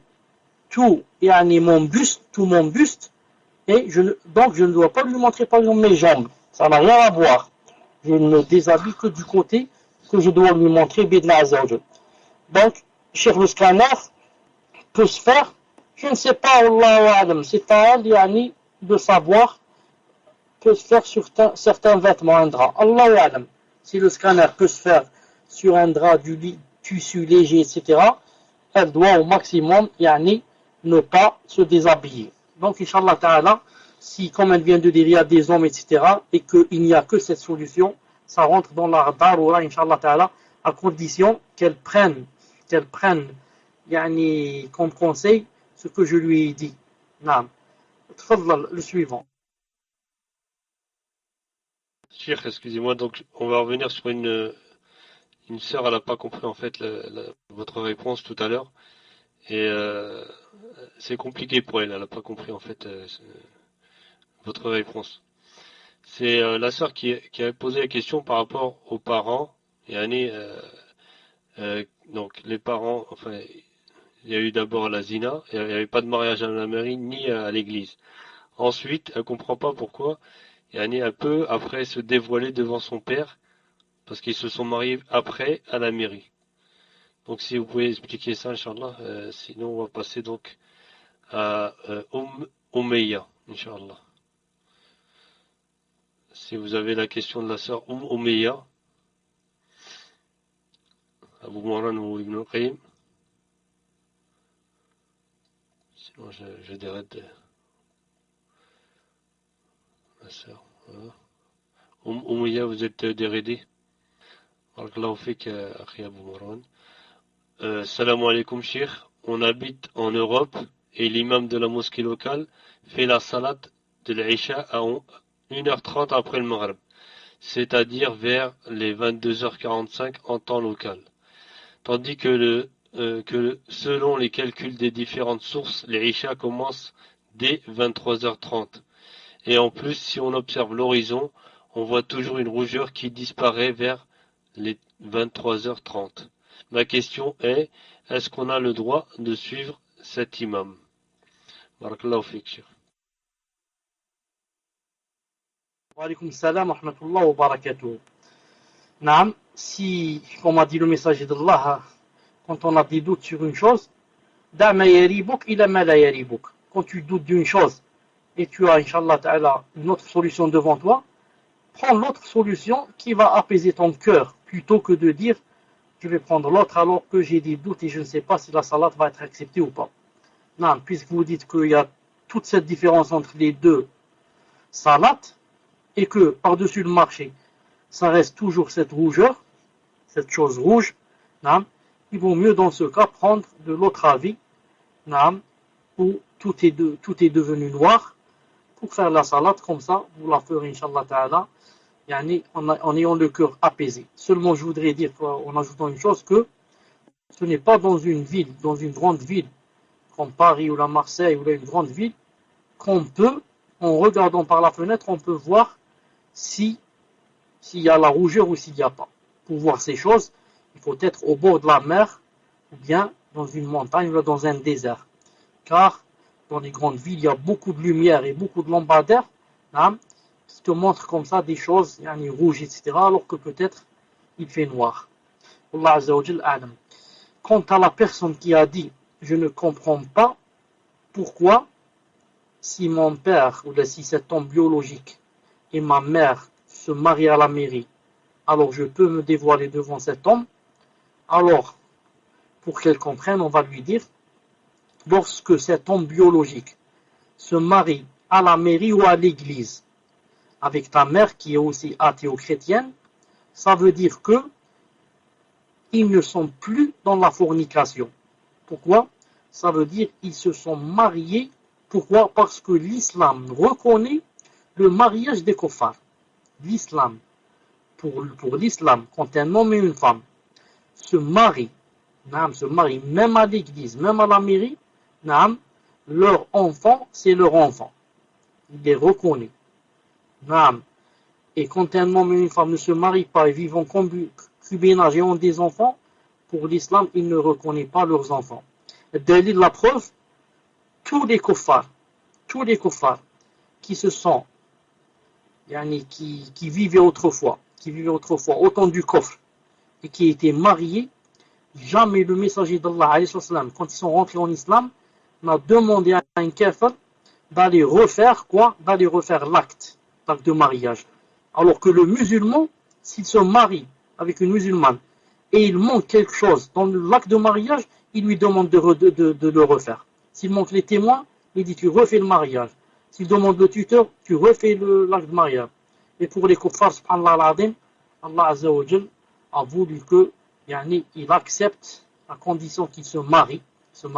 Donc cet homme, en se mariant avec ta mère à la mairie, khlas, tu es devenu, si tu es une fille, tu es devenue la belle-fille de cet homme. Et tu peux te dévoiler devant lui et il ne pourra jamais te marier, jamais se marier avec toi. Tu seras toujours un mahram pour lui. Naam. Tfadl, Inch'Allah, le suivant. Donc on passe à Minhaj 25 on a oublié tout à l'heure. À Fonari. Donc la question, Cheikh, c'est Salam alaikum, Cheikh. Pouvez-vous m'expliquer le hadith à la fin des temps, lorsque Sidna Isa descendra, il tuera l'antéchrist, brisera la croix et tuera le porc. Barakallahu fikum. Tfaddal, Cheikh. Qu'est-ce qu'il veut que j'explique de ce hadith? Qu'est-ce qu'il veut exactement que j'explique de ce hadith? Qu'est-ce que ça veut dire qu'il descendra, brisera la croix, etc. Qu'est-ce qu'il veut que j'explique? Dis-le-moi. Donc j'attends la réponse du frère Cheikh. Donc il comprend pas, en fait, il veut que vous lui expliquiez la signification de briser la croix et tuer le porc. Voilà, Cheikh. Donc le messager d'Allah alayhi salam nous a appris qu'à la fin des temps, entre autres, ce qui va se passer, des grands signes de la fin du monde, c'est que Isa alayhi salam, le messager d'Allah alayhi salam, Isa, que les chrétiens appellent Jésus, va descendre du deuxième ciel. Vous savez qu'il est au deuxième ciel avec le fils de sa tante Yahya, qu'ils appellent eux Jean. Al-Muhim. Quand il va descendre, parce qu'il est toujours vivant, il n'est pas mort. Vous savez ça, il n'est pas mort, il est toujours vivant. Quand il va descendre, qu'est-ce qu'il va faire entre autres? Entre autres, il va tuer le Messie Dajjal, l'Antéchrist. Et entre autres, qu'est-ce qu'il va faire avant de tuer l'Antéchrist? Entre autres, il va tuer le porc, le khanzir, pour montrer que ça ne se mange pas, comme prétendent les chrétiens, que par exemple, Isa alayhi salam mangeait le porc, ou là, qu'il disait qu'il se mangeait, et il va briser la croix et la casser pour montrer aux chrétiens qu'il n'a jamais dit aux gens d'adorer la croix, ni de la porter, ni de se prosterner à la croix. Car, si vraiment il avait dit cette chose, alors lorsqu'il viendrait, qu'est-ce qu'il aurait dû faire? Il aurait dû mettre la croix. C'est lui qui, lorsqu'il descend, si si la croix était vraiment, et suivre la croix était juste, alors il aurait mis la croix lui aussi, une grande croix, en or ou là en émeraude. Mais puisqu'il va la briser, c'est pour montrer que, ce n'est pas vrai et que je n'ai jamais dit qu'il fallait suivre la croix. C'est comme si, astaghfirullah, quelqu'un qui va venir et qui va quoi? Va déchirer par exemple le Coran. Ça veut dire quoi? Ça veut dire que ce Coran, donc, n'est pas vrai, il ne faut pas le suivre. Vous comprenez à peu près. La même chose ici. Non, mais il va casser la croix. Ça veut dire je me désavoue d'elle. Tfadhal, le suivant. On passe donc toujours sur Paltalk. Donc c'est la question de Mouahidine. Est-ce que Abu Marwan, tu as la question? Barakallahu fik. Alors, la question de Mouahidine. Salam alaikum. Bismillah. Hayyakumullah. Quel est l'avis des savants sur le fait de garder son sitar en état d'ihram pendant le Hajj ou la Umrah? Jazakumullah khair. Tfaddal, Cheikh. Wa alaykum salam wa rahmatullah wa barakatuh. Vous savez que pendant le Hajj et la Umrah, quand elle est en ihram, que la femme doit montrer son visage. Mais les savants ont dit que elle peut quoi? Elle peut mettre quelque chose qui descend sur son visage à condition qu'il lui soit pas collé au visage. Vous savez, si elle peut mettre quelque chose par exemple qui est collé au visage et comme on appelle en arabe l'ahjar par exemple, et qui va comme ça, avec des élastiques derrière la nuque. Comme ça devient quoi? Ça devient collé au visage. Dans ce cas, c'est interdit. Mais si elle met quelque chose au-dessus de sa tête qui descend comme ça, et à chaque fois qu'il n'y a pas les hommes, elle relève cette chose. Surtout pour prier. Et à chaque fois qu'il y a des hommes, qu'est-ce qu'elle fait? Elle fait rabattre cette chose sur son visage. Cette chose-là, c'est permis, comme on dit les savants, bi'idhnillahi azawajal. طيب واسمك lis barakallahu fik, lis le numéro que je viens de mettre ici sur la fiche. Lis le barakallahu fik. C'est un numéro de portable 06 16 85 13 12. Tfaddal, Cheikh. طيب j'ai écrit ce numéro, c'est le 06 16 85 13 12. C'est un numéro que je donne spécialement aux sœurs. Je dis aux sœurs de l'écrire, Inch'Allah Ta'ala, pour que vous sachiez que il y a une sœur qui s'appelle Anas. Anas. Cette Anas qui m'a téléphoné, j'ai oublié de lui dire dans quelle région elle était. J'ai oublié de lui dire si c'était à Paris, Lyon, Marseille, Toulouse, je sais pas, Allahu a'lam. C'est vous qui allez lui demander. Cette sœur-là, elle a le problème que je pense que c'est une reconvertie. Elle a seulement 16 ans. Elle a seulement 16 ans, elle porte le djibab, le sitar. Et elle était mariée avec quelqu'un, elle a un enfant. Et ensuite, ce quelqu'un, pour une petite chose, je ne sais pas ce qui s'est passé, il l'a battue. Elle a saigné, elle est allée à l'hôpital. Et pour se soigner, quand elle est revenue à la maison, elle a trouvé que le frère est né, celui qui s'est marié avec elle, qui lui a 30 ans. Elle en a 16 et lui 30 ans. Elle a trouvé qu'il avait fermé l'appartement et qu'il est parti en Égypte, en parenthèse, pour demander la science. Je ne sais pas quelle science, il va demander celui-là. Il n'y a pas la plus grande science que le hadith qui dit le meilleur d'entre vous, c'est le meilleur avec sa famille. Je suis le meilleur avec ma famille. C'est ça la grande science. Il n'y a pas d'autre science. Il n'y a pas d'autre science après celle-là. Avant celle-là, je veux dire. Ta sœur est de Marseille. Allahu a'lam. Donc maintenant, cette sœur, puisqu'elle n'a pas trouvé où aller, elle est allée momentanément chez ses parents, qui lui ont demandé de choisir entre enlever le djilbab, le sitar, s'éloigner de cette religion, et d'aller à nouveau à l'école, d'aller à nouveau au lycée ou là au CEM ou là je ne sais pas où elle va. Elle dit, on m'a donné seulement 15 jours, je crois, ici le 20 juin, pour choisir entre les deux, entre choisir la religion Et dans ce cas, sortir de la maison, ou bien rester à la maison et enlever tout, et aller à l'école de nouveau. Et moi, pour la tester, je lui ai demandé, et toi, Yani, que choisis-tu? Est-ce que tu choisis Yani, d'être avec tes parents, ou bien tu choisis l'autre chemin? Elle m'a dit que, Yani, pour tout l'or du monde, jamais elle ne voudrait Yani, s'éloigner de sa religion. Qu'elle est prête à tout sacrifier à cause de sa religion. Mais que, comme je viens de vous dire, dans 15 jours, elle n'aura ni où habiter, ni... Maintenant, elle dit, maintenant déjà à la maison, on me dit, tu te débrouilles. Yani, on te donne même pas l'argent pour acheter des couches au bébé. Donc, je demande à toute sœur qui peut lui téléphoner pour demander dans quelle région elle est, si vous pouvez l'aider pour qu'elle achète des couches, si vous pouvez l'aider surtout yani, pour l'hébergement, le temps que Allah Ta'ala lui fasse une solution, yani, une semaine chez celle-là, une semaine chez celle-là, le temps que Allah Ta'ala l'aide et lui fasse une solution. Yani, je sais que ce sont des moments difficiles hein, pour une sœur pareille de 16 ans qui s'est mariée peut-être à 14 ans, là, 15 ans, avec quelqu'un de 30 ans qui peut-être, Allahu A'lam, je ne sais pas, peut-être a abusé d'elle, c'est toujours un enfant celle-là, Allahu A'lam, surtout si c'est une reconvertie, elle n'a ni Wasmo, ni père, ni tuteur qui va la défendre, ni. Donc, vous voyez, yani, Allah Azza wa Jal, yani, vous donne l'occasion de faire comme on fait l'Ansar et les Médinois qui ont hébergé ceux qui sont venus de la Mecque au temps du messager d'Allah sallallahu alayhi wa sallam.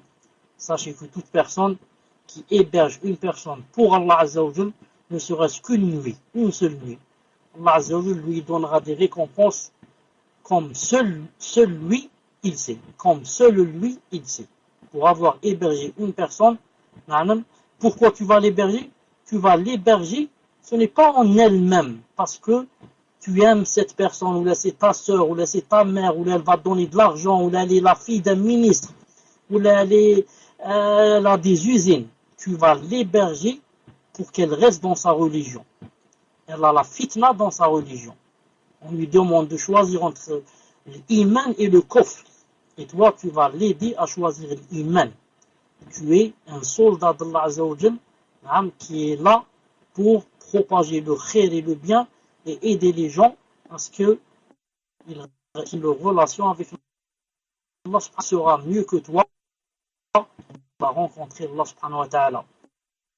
Surtout les personnes qui, masha'Allah, sont à l'aise dans leur maison. Ils ont beaucoup de chambres en plus. Ils ont des étages comme ça, des étages, un étage ou deux fermés. Il n'en a pas besoin. Il n'y a que le shaitan, comme a dit le messager d'Allah, qui va dormir dans ces chambres fermées. Alors que les personnes sont jetées dans la rue à cause de leur dîme, à cause de leur islam, et personne ne les aide pour cela, bien sûr. C'est vraiment difficile demain quand on rencontre Allah subhanahu wa ta'ala. تفضل إن شاء الله les suivre. Salam alaikum, cher. Il y a une sœur de Paris qui s'est proposée d'héberger la sœur. Donc, Inch'Allah, s'il faut, on essaye de les mettre en contact par votre intermédiaire. نعم بارك الله فيها جزاها الله خيرا كل عز وجل lui bénisse son argent, son appartement, ses enfants, elle-même, sa santé. نعم qu'elle fasse cela Inch'Allah ta'ala fi sabilillah. Et bien sûr ça ne veut pas dire que elle va l'héberger toute sa vie, bien sûr. Elle l'hébergera un certain temps. Ensuite, Inch'Allah ta'ala, une autre prendra la relève. Et comme ça, jusqu'à ce que, Inch'Allah ta'ala, Allah Azza wa Jal lui fasse une solution. Bi'idnillahi ta'ala. Naam. Barakallahu fiki, ma sœur de Paris. Donc, Inch'Allah ta'ala, vous avez le numéro pour la contacter. Elle s'appelle Esma. Sa kunya, c'est Esma. Tfadal, Inch'Allah, le prochain.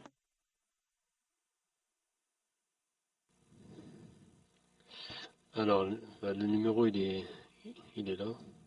Voilà. Donc, j'ai la question en PV. Alors, salam alaikum, shir. Voilà.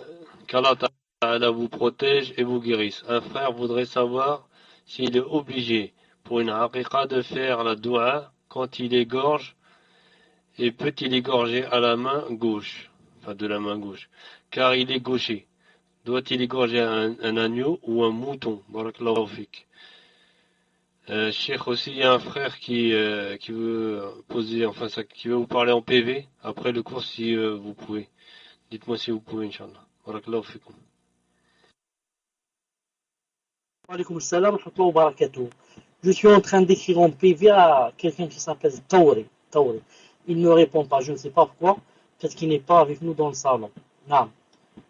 Pour le frère qui veut parler en PV, Inch'Allah, après le cours, naam, il ne doit pas tarder, Inch'Allah ta'ala. Parce que bientôt, Inch'Allah, il est minuit. Taïb. En ce qui concerne, et il faut aussi me dire en PV qui c'est, pour que je lui ouvre mon PV. Ensuite, pour quelqu'un, pour la haqiqa, il a dit s'il pouvait égorger avec la main gauche, naam, s'il est gaucher, il ne peut pas égorger avec la droite. Sinon, il va faire vraiment mal au mouton. Mais quand il tient le couteau avec la main gauche, il peut, masha'Allah, ça lui facilite la chose.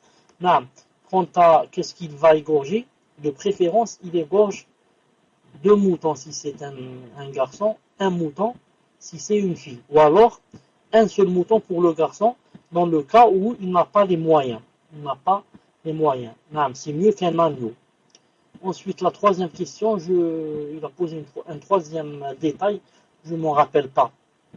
Tfadhal. Je reprends la question. Elle est passée où? Voilà. Alors, il a demandé si on doit égorger un agneau ou un mouton. C'était la dernière question, cher. C'était à propos de la doua, cher. Cher, il parle, enfin, je répète la question. Donc, un frère voudrait savoir s'il est obligé de faire une akhira ou de faire la doua quand il égorge. C'est quand il égorge. Et donc, vous avez répondu si c'est la main gauche, qu'est-ce qu'il doit faire? Et doit-il donc égorger soit un agneau, soit un mouton? Barakallahu fikum. J'ai répondu pour la khar. Reste pour la doua. Je n'ai pas compris qu'est-ce qu'il veut dire ici par la doua. Je ne connais pas une doua spéciale quand on va égorger pour la haqiqa. Je ne connais pas une doua spéciale. Non, on égorge comme on égorge normalement un mouton. Notre frère Abdullah 15 est avec nous. Hayakallah Abdullah. Khana Soufiane. Je te donne le micro, Inch'Allah Abdullah 15 pour nous passer le salam. Tfadhal. Salam d'Angleterre. Tfadhal. السلام عليكم ورحمة الله وبركاته. تسمعني يا شيخ؟ حيا الله أخانا غرباء. حيا الله أخا أبا مروان pour l'invitation. جزاك الله خير أخي. حياك الله يا شيخ. أسأل الله أن يبارك لنا ولكم في هذه الأوقات الطيبة وأن ينفعنا بكم وأن يعلمنا وإياكم ما ينفعنا علما يا رب. وأسأل الله أن يرزق الجميع الإخلاص والمتابعة في الأعمال والأقوال. حيا الله شيخ الفاضل بارك الله فيك. جزاكم الله خير. Je viens d'arriver juste pour dire, n'oubliez pas la sœur, جزاكم الله خير. Pour ceux qui peuvent, même avec le minimum, alhamdulillah, si c'est sincère, mieux que de donner trop et n'est pas sincère. 10 euros, 20 euros, petit à petit, Inch'Allah, comme ça, on soulage les frères. C'est pas trop pour les frères. Je sais que la majorité des frères n'ont pas assez d'argent. En même temps, on partage. qu'Allah le facilite. حيا الله شيخنا الفاضل جزاكم الله خير. إذا في شيء يا شيخ الله يحفظك أخبرنا احنا نشوف شيء في المسجد نعملها لما عندنا ونبعته إن شاء الله. تفضل يا شيخ الله يحفظك. Donc le frère Inch'Allah Ta'ala, le frère Abdullah 15 dit que si c'est un peu difficile de France de l'aider matériellement, qu'il pourrait faire une collecte d'Angleterre et de l'aider de là-bas. Nous, Inch'Allah Ta'ala, on commence par ceux qui sont proches d'elle, qui peuvent l'aider à acheter des couches, à manger, à ça. Et sinon, Inch'Allah Ta'ala, on va solliciter notre frère et nos frères et nos sœurs qui sont en Angleterre. Tfadlal pour la prochaine question. Voilà, donc on passe à l'InSpeak. C'est bien ça, Akhi Abou Marwan? Ibn Qayyim, c'est bien ça? C'est l'InSpeak? Non. Cheikh Barakallahu Fikum, est-ce que vous pouvez dérider Suleiman? Enfin, avant ouais, c'est pareil. Parce qu'ils n'arrivent pas, en PV, ils n'arrivent pas à me donner les questions. Yadoun et Yadoun et Suleiman. Barakallahu Fikum. Alors, j'ai la question de Yadoun, on va reprendre. Salam alaikum, ma famille est mécréante.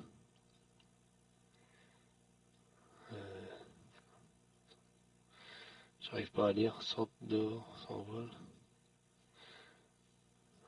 Et elle risquerait de mal le prendre, etc. Donc j'arrive pas à le lire. Cheikh, est-ce que vous pouvez dérider Yadoun? Sinon j'ai...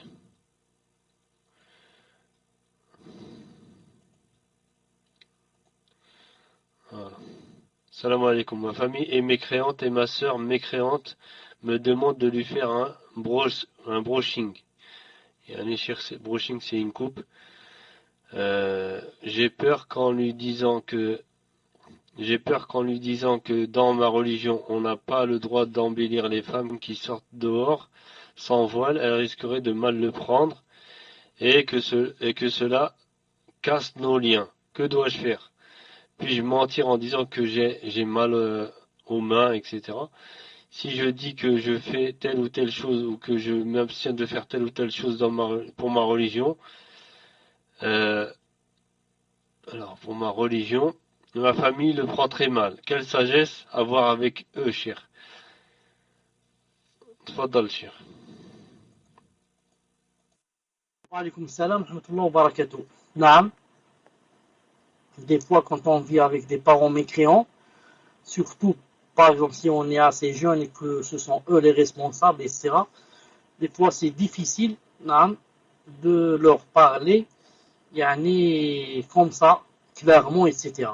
Ce n'est pas facile et ce n'est pas tout le monde qui peut faire cela. Des fois, au risque on se trouve expulsé, ou là, on se trouve dans la rue, ou là, car ce ne sont pas tous les parents qui sont contents lorsque leurs enfants, par exemple, entrent en islam ou bien par de la religion, etc. Et maintenant, quand elle lui demande de lui faire un brushing, etc., elle ne doit pas le lui faire. Pourquoi? Parce que, comme elle a dit elle-même, quand elle va sortir, elle va l'embellir comme ça, quand elle va sortir. Donc c'est quoi? Donc c'est elle qui a été la cause pour que les hommes la voient, pour attirer les hommes, etc. Mais, elle peut quoi? Elle peut lui trouver des excuses. Elle peut lui trouver des excuses en s'absentant ce jour-là, ou bien en allant je ne sais pas où, et dire que je ne serai pas présente ce jour-là, ou là tu m'excuses, je serai absente, etc. Même si elle doit sortir et revenir. Mais elle doit réfléchir comme ça, comment trouver quelque chose sans mentir. Sans mentir, pour dire que elle ne peut pas lui faire cette chose. C'est comme j'ai dit, même si par exemple elle se dit je vais aller à la poste, etc. Alors elle lui dit que je dois aller quelque part, etc. Tu m'excuses, etc. Et elle lui trouve elle lui trouve une excuse. C'est ce qu'elle dit. Mais si c'est sur elle dit, mais si c'est sur le coup et sur le moment présent, elle demande immédiatement. Quand elle le demande immédiatement, elle peut dire que elles sont des malaises et que elle a mal. Elle dit qu'elle a des malaises et qu'elle a mal, ça veut dire qu'elle a malou. Qu'elle est malade. Pourquoi? Elle est malade en ce qui concerne le cœur. Vous savez, nous tous les musulmans, on est plus ou moins malade du cœur. Malade, c'est-à-dire on a de l'hypocrisie, on a des mauvaises pensées, on a ceci, on a cela, juste pour l'esquiver, Inch'Allah Ta'ala. Elle fait théoria. Elle dit que je me sens vraiment pas bien, etc. Et, entre parenthèses, elle parle qu'elle n'est pas bien dans l'iman. Elle dit, je suis pas bien, je me sens faible, entre parenthèses, faible en iman, en foi. Et comme ça. Juste pour qu'elle la laisse tranquille, Inch'Allah. Mais si elle est malade tous les jours, alors si sa sœur lui demande tous les jours, etc., il faudrait, alors dans ce cas, qu'elle lui dise. Il faudrait dans ce cas qu'elle lui dise, voilà, je te demande-moi ce que tu veux, mais voilà, j'ai juré par Allah, par exemple, de ne plus faire cela. Par exemple, tu peux jurer, je jure par Allah que je ne ferai pas de brushing, et tu jures pas devant elle, seul. Je jure par Allah que je ne ferai jamais de brushing à une kafira. Ensuite, quand tu la rencontres, tu dis, j'ai juré par Allah de ne plus jamais faire cette chose. Là, ça m'a fait des problèmes, etc. J'ai des problèmes avec le brushing. C'est ça les problèmes. Tu n'as pas menti. Tu as des problèmes en lui faisant le brushing. Tu vas avoir des problèmes demain devant Allah. Tu dis, j'ai juré de ne plus faire le brushing. Là, j'ai des problèmes, etc. Ça veut dire que tu as juré pour les kuffars. Tu n'as pas menti. Et comme ça, tu essaies toujours de trouver une chose, Inch'Allah Ta'ala. أتفضل le suivant. Non, cher. Cher Barakallahu Fikoum, votre PV, comme ça je vous donnerai le nom de la personne. Donc on passe à Paltok.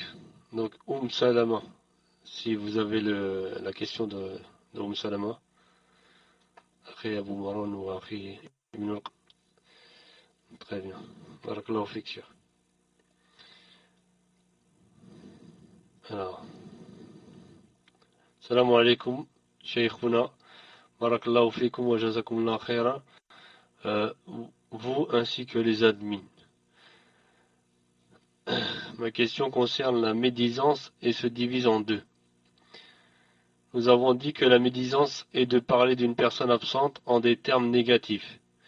Mais est-ce aussi de la médisance si on parle de la vie d'une personne, mais dans ses aspects positifs, mariage, naissance, déménagement ou tout autre événement.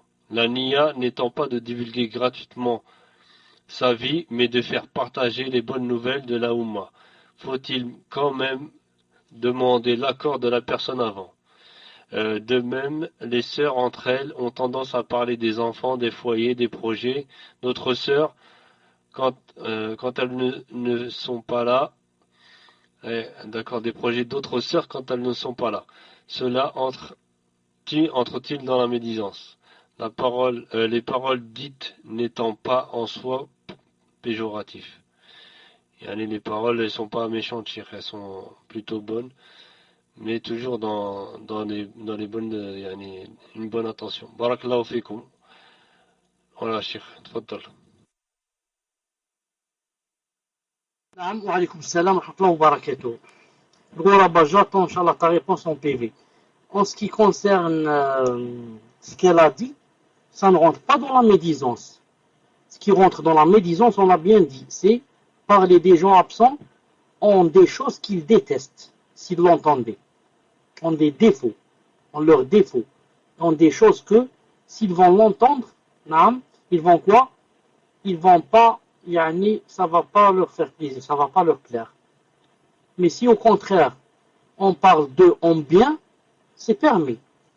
Et d'ailleurs, dans le Coran, dans la dua, qu'est-ce qu'il y dit? وَجْعَلْ لِي لِسَانَ صِدْقٍ فِي الْآخِرِينَ وَجْعَلْ لِي لِسَانَ صِدْقٍ فِي الْآخِرِينَ.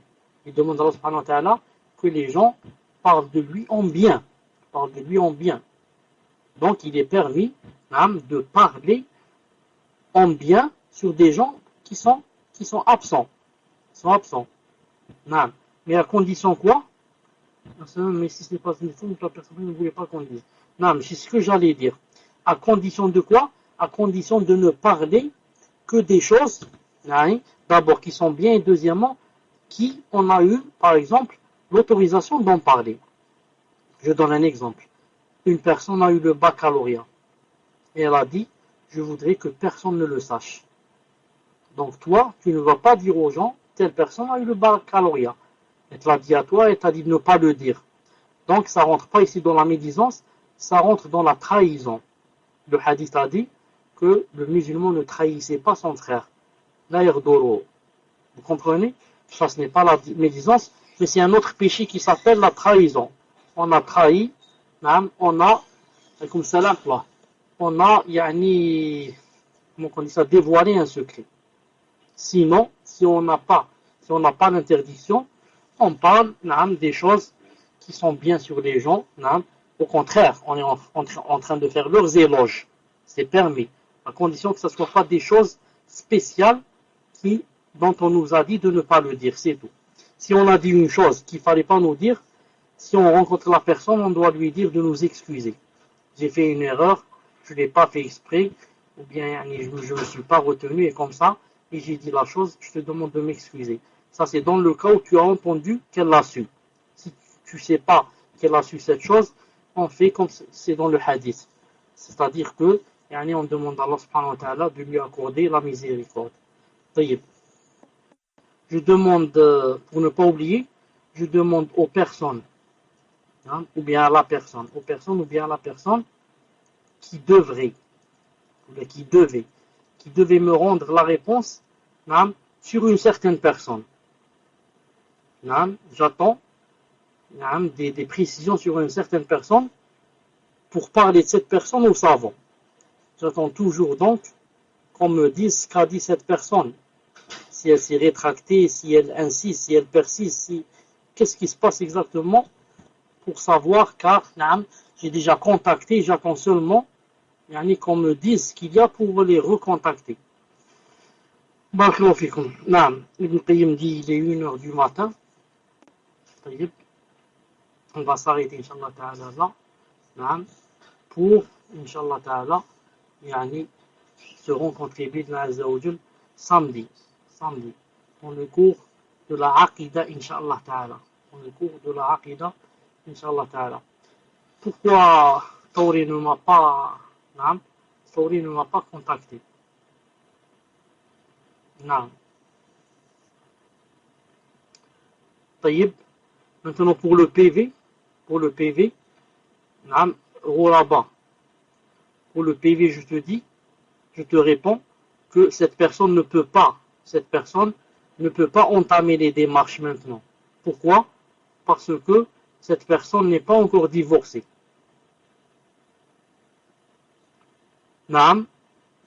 Je tiens à dire ici et maintenant,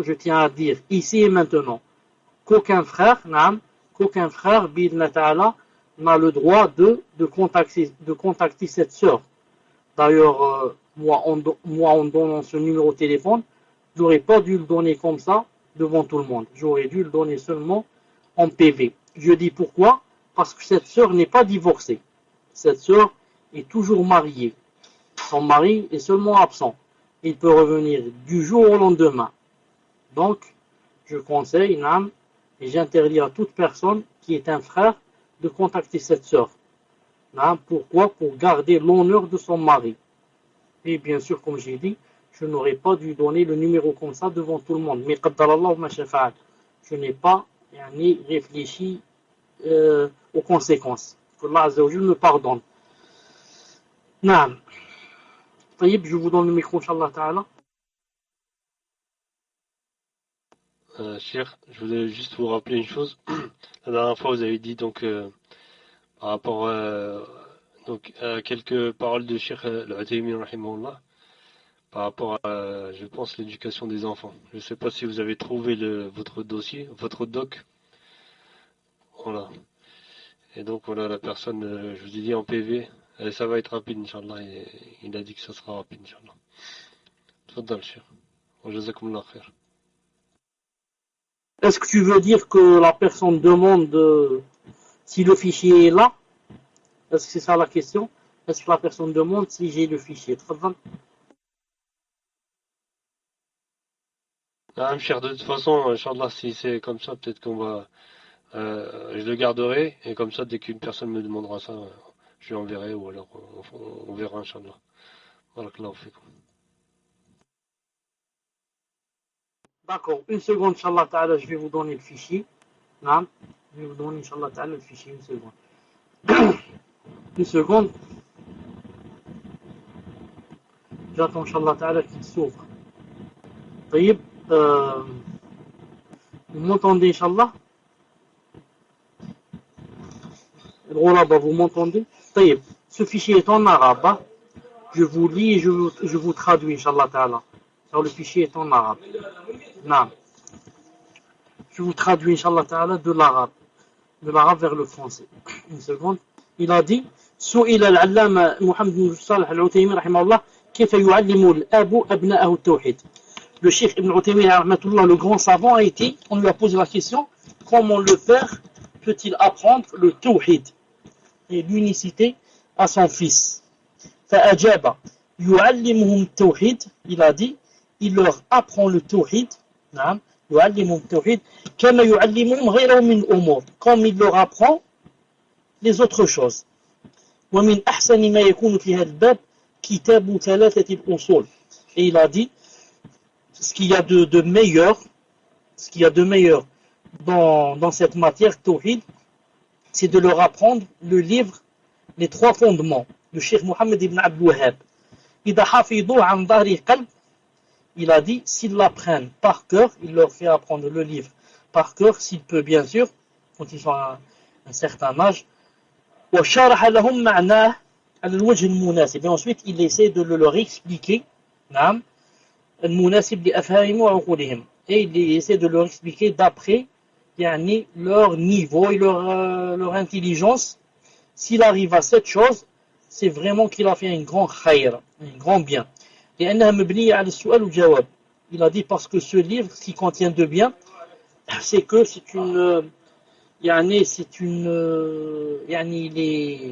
il est écrit en forme de question-réponse.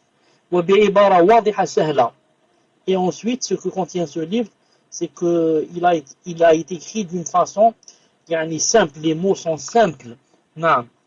ثم يريهم من آيات الله ليطبق ما ذكر في الكتاب الصغير. Il a dit ensuite, qu'est-ce qu'il peut faire?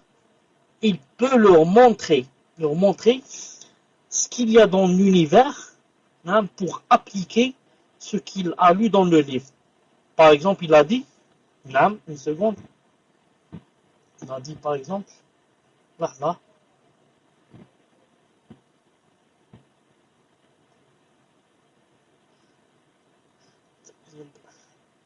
est-ce qu'il est nuit le faire? Il a dit, il leur dit par exemple, Shams, par exemple, il leur montre le soleil. Il leur montre le soleil comme ça, par la fenêtre, dans la journée, ou même si c'est dessiné, il leur montre le soleil. Il leur dit, même le dit il leur dit, qui a ramené ce soleil? D'où vient ce soleil? C'est pour ça que s'il leur montre le vrai soleil, c'est mieux qu'il leur montre le soleil dessiné. Car s'il montre le soleil dessiné, il va leur dire d'où vient ce soleil. On va lui dire c'est toi qui l'as dessiné. Mais s'il montre le vrai soleil, il va dire d'où vient ce soleil.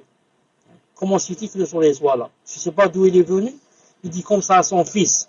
Il a dit ensuite la même chose. Il lui montre par exemple les étoiles. Il lui parle du jour, de la nuit. Et il leur dit le soleil, qui l'a ramené? Comment se fait-il qu'il y ait le soleil? Al-Qamar, comment se fait-il qu'il soit venu? Le jour, la nuit. Ensuite, il répond. Il a dit, si c'est la réponse, il y a la réponse, alhamdoulilah, et il le félicite de cela. Si c'est pas, il dit Allah. C'est Allah subhanahu wa ta'ala. Kulluha ja'a biha Allah azza wa jal. Tout ce dont je viens te citer, c'est Allah azza wa jal qui les a ramenés. Il a dit pour arroser l'arbre de la fitra qu'ils ont dans le cœur. Il a dit parce que l'enfant déjà, il est né musulman. Comme a dit le message d'Allah, que chaque enfant naissait musulman. Mais ce sont ses parents qui le rendaient juif ou la chrétien ou bien mazdien. Et il a dit la même chose. Il leur apprend les ablutions. Comment qu'ils font les ablutions? Bil fi'l. Naam, il a dit, c'est pas seulement il parle, mais il leur montre, c'est-à-dire, il prend de l'eau et il commence à verser, il leur dit, voilà comment on fait les ablutions, et il commence à faire les ablutions devant eux. Salat. Il leur dit, voilà comment on fait la prière. On dit Allahu Akbar, voilà où on lève les mains. Hein, voilà comment on s'incline. Voilà quand on fait le sujoud, qu'est-ce qu'il doit toucher par terre. Voilà la position de nos pieds. Et comme ça, il a dit ma'al isti'ana billah, tout en demandant à Allah subhanahu wa ta'ala de l'aider. Et su'alu azza wa jal hidayah, mais demander à Allah subhanahu wa ta'ala de les guider. Naam. Et il a dit, il faudrait que le père ou les parents, il faudrait que le père ou bien que les parents, il a dit, il faut que le père ou que les parents évitent toute parole qui soit contraire au bon comportement devant eux. Et la même chose, il faut qu'il évite tout acte qui est interdit. Il ne le fait pas devant eux. Il ne les habitue pas, il n'habitue pas ses enfants au mensonge, ni à la trahison, ni au mauvais comportement. Même si lui, le père, il a été éprouvé et il a ces mauvaises choses. Par exemple, comme si par exemple le père, il a cette mauvaise habitude de fumer la cigarette. Dans ce cas, il n'a pas le droit de fumer devant ses enfants. Parce qu'ils vont s'habituer. Et ensuite, ça ne va pas leur paraître que c'est haram. Ils voient le père fumer devant eux, ça ne va pas leur paraître que c'est haram. C'est pour ça que je suis sûr qu'un jour ils vont essayer. Ils vont dire si c'était haram, je ne vois pas pourquoi mon père il fait cette chose. Il a dit et qu'il sache que chaque parent est responsable devant ses enfants. Ensuite il a cité le hadith qui est connu et le verset où il dit ô vous les croyants, éloignez-vous et vos familles de l'enfer. Il a dit que on ne peut pas s'éloigner de l'enfer que si bien sûr on obéit à Allah subhanahu wa ta'ala et on évite sa désobéissance. Il a dit ensuite, il a cité le hadith, et que l'être humain quand il meurt, tout va se couper de lui, sauf trois choses. Sadaqa jariya, l'aumône qu'il a laissé, l'aumône qui marche toujours comme construire une maison, un hôpital, etc. Wa ilmu yuntafa' bihi, s'il a laissé une science, ou waladun salih yad'u lahu, ou bien s'il a laissé un enfant, masha'Allah, qui va lui faire des doigts. Ce fichier, Inch'Allah Ta'ala, rappelle-moi, Inch'Allah Ta'ala, demain ou après-demain, pour là-bas, je vais te le donner avec le fichier du vote. Le fichier du vote. N'est-ce pas? Est-ce que tu m'entends, Inch'Allah Ta'ala? Inch'Allah. On va se rencontrer, Inch'Allah, samedi. Subhanakallahumma wa bihamdik. Ashhadu an la ilaha illa ant. Astaghfiruka wa atubu ilayk. Assalamu alaikum wa rahmatullahi wa barakatuh.